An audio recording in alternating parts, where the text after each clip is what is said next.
Give all the arguments you want on Judgment Day. But I am not going to go and vote. No, not in an election in a secular state. Rather, the Sharia requires the restoration of the Khilafah. And you can't restore the Khilafah by taking the Islamic movement and transforming it into a political party and then fighting in elections and forming alliances with Tom, Dick and Harry. And you expect you're going to bring back the Khilafah that way? No, that's not possible.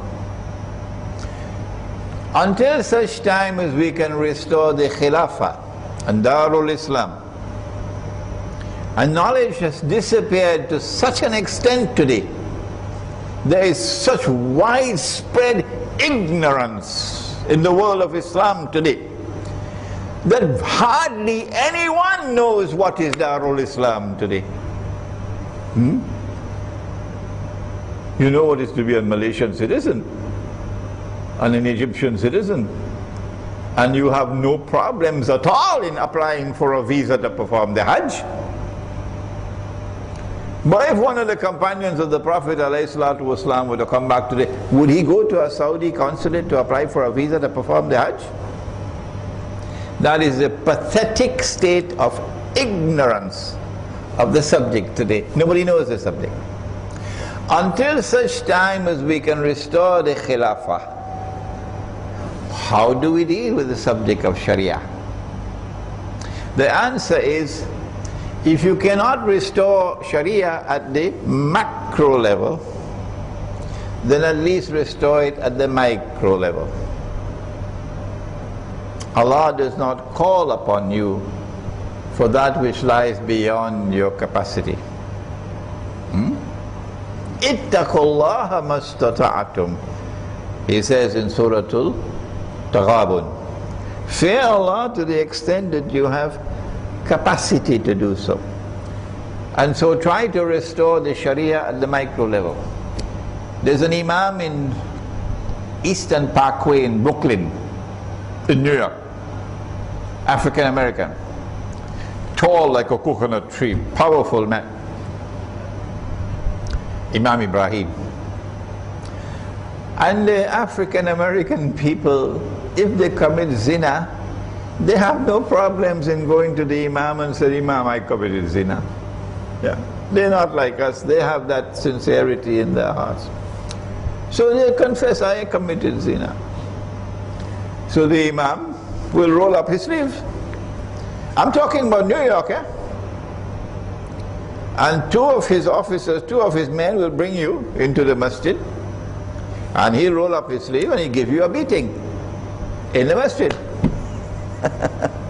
You think Uncle Sam has ever done anything to stop him? No. No. وَمَنْ يَتَّقِ اللَّهَ يَجْعَلْ لَهُ مَخْرَجٍ. Who has fear of Allah in your heart, Allah will open a way for you.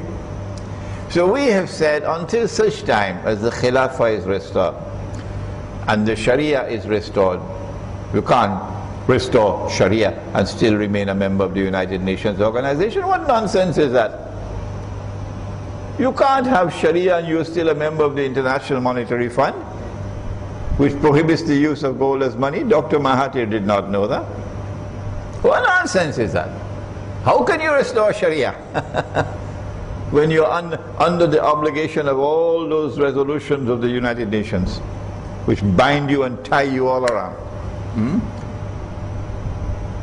Until such time as we can restore Khilafah, which in my opinion is Imam al-Mahdi, until that time, what we do is withdraw to the countryside, to Kampung, and there build micro-Islam and enforce Sharia to the extent that we have capacity to do so. Number two, there is a difference between signs of the last day which pertain to the Sa'ah, in which the sign of all signs is not that the mountains are going to be flying like pieces of cotton wool and the graves are going to open out No. There is a sa'a which comes before that. That is the end of the world. And at that time when the world is to end, before that happens, Allah will send like a gas out of the sky. And whoever has even a grain of a mustard seed of faith in the heart and inhales that gas will die. So the last hour will not come on anyone who says Allah, Allah, Allah with his heart. But if you see the Shaykh after the gas has come, and he is there with his big hat and he's giving very eloquent lectures on Surah Al-Kahf, we still alive? Implication? It's just words. It's just words. He does not have even a grain of a mustard seed of faith in his heart. The last hour will come on such people. But before that last hour comes, there's another last hour. And in this last hour, there is the triumph of truth over all rivals. And at the heart of that last hour, I call this the end of history, and I call that the end of the world. At the heart of this alamatu sa'a is وَإِنَّهُ, the Qur'an says, La Ain Lam Mim. And this Ain Lam Mim can be read two ways. It could be وَإِنَّهُ لَعِلْمٌ لِلسَّاعَةِ, the knowledge of the hour. Surely he is the knowledge of the hour, he being Nabi Isa alayhi salam. That's the context of the passage. But it can also be pronounced differently. وَإِنَّهُ لَعَلَمٌ لِلسَّاعَةِ, and surely he is the sign of the last hour. The sign of all signs is the return of Nabi Isa alayhi salam. When he comes back, at that time, yes, there will be believers left in the world. And most of them are going to be in the Holy Land, which indicates that probably the American continent will probably be bare. No human beings left on the American continent. Europe, bare, no human beings there. I, of course, can be wrong. I've made mistakes in the past. But all the indicators are that we are moving in the direction of nuclear warfare between the two contending powers. On one side is Russia and China, and on the other side is the Anglo-American-Israeli alliance. And if that nuclear war takes place, it's going to be thousands of nuclear weapons. Every nuclear weapon that explodes produces a mushroom cloud. So if thousands of nuclear weapons explode, that's dukhan, that's the smoke. It's going to incinerate every city. Is there anything in the Quran that tells us something about this? It is in Surah Al-Isra, if I can remember the ayah now.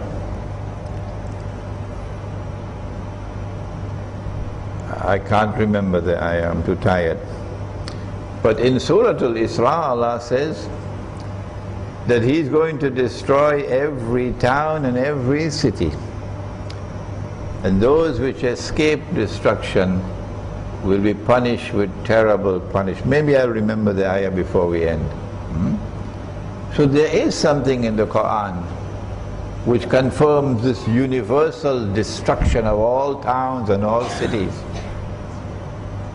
And I think that the electronic waves with which you are able to use this thing called the cell phone and the wireless internet, will also transmit that which will incinerate us. Incinerate means to burn you, to become ashes, when that nuclear warfare takes place. And the only people who will escape will be those who follow the example of the young men of Surah Al-Kahf, who withdrew from society and went to the cave. And we want to do the same thing, but to withdraw to the remote countryside. We know that we're in kampung when we cannot use a cell phone. Next question. Now, you mentioned in your speech about the intervention of Al Jazeera, you mentioned about CNN, then you mentioned about the difficulty in obtaining the visas and getting finances and so on and so on. Now, excuse me, the happening in the Arab world, the upheaval now, how does it culminate from? Is it from the infiltration of the Western agents?